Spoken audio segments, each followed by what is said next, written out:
So we're at Katharine Mulherin Contemporary Art Projects, and this is Katharine Mulherin of Contemporary Art. And I've known you and your galleries, because I've always been more than one, for a long time. But can you briefly sketch for everyone how long it's been and where you began?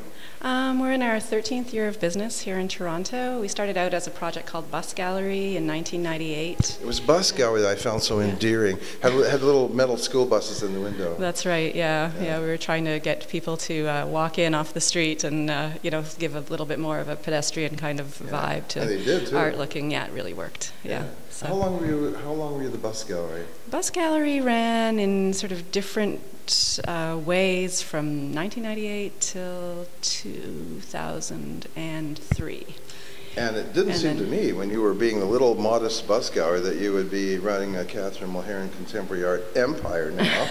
But you're getting pretty far flung. Yeah, a little bit. We have a project right now, a satellite project in New York City, and from the year before we ran a one-year project in Los Angeles as well. Great, yeah. So, yeah. Now, so listen, just tell people who might not know, what kind of work do you really like? What do you get excited about?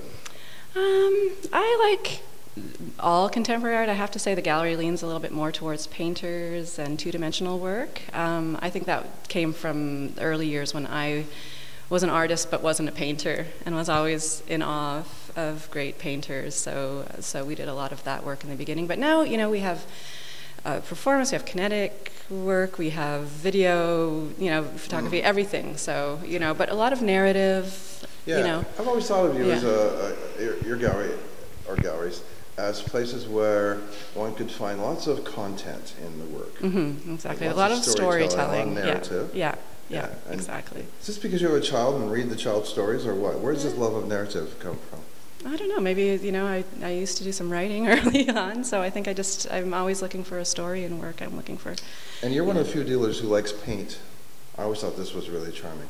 Yeah. Because, paint is sort of always under threat these days. Right, yeah. Well, it's always been under threat, and it still forges forward as, something that a lot of people like to look at, I think. So. You also, I connect you, perhaps incorrectly, with small art.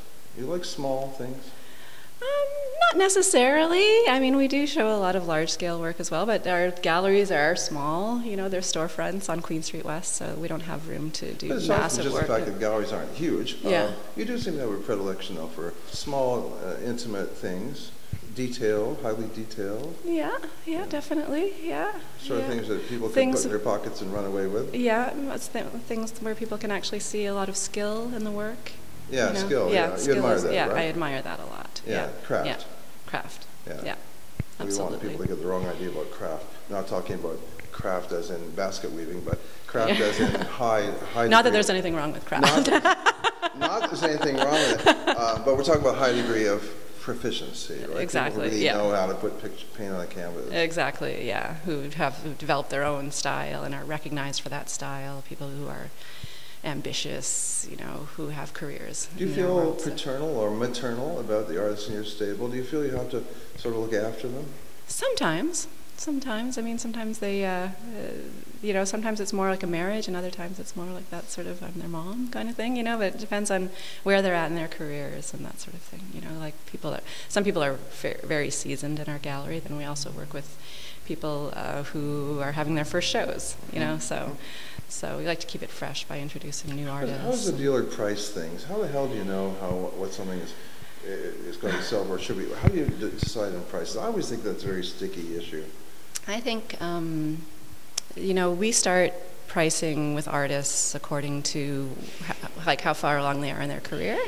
So if somebody's just starting out, it's more important that we develop a market for them. So if you get in early, you're going to get work that's even maybe a little bit undervalued, because we just need to know whether there's a market for the work or not. So we're testing the market with lower prices, and then we build from that. When the market works, the prices go up. Yeah, supply and demand. People should exert their tastes early. Yeah, exactly. There's nothing I hear more than, I should have bought that a few years ago when I first saw it or whatever. But artists need to make a living, so the prices need to go up. Even some of our artists who have fairly, not high, but moderate pricing have a hard time to make a living, you know, doing that. So, so there's a lot of work involved, and it's not the same as anything that's mass produced. It's a unique object. It's really important, you know. So it's a bit of a luxury item in some ways, but there's room for everybody to get in on some level. Luxury item, but necessary to the soul. I think so. I think so, personally. Yeah. Thank you, Catherine. Thank you.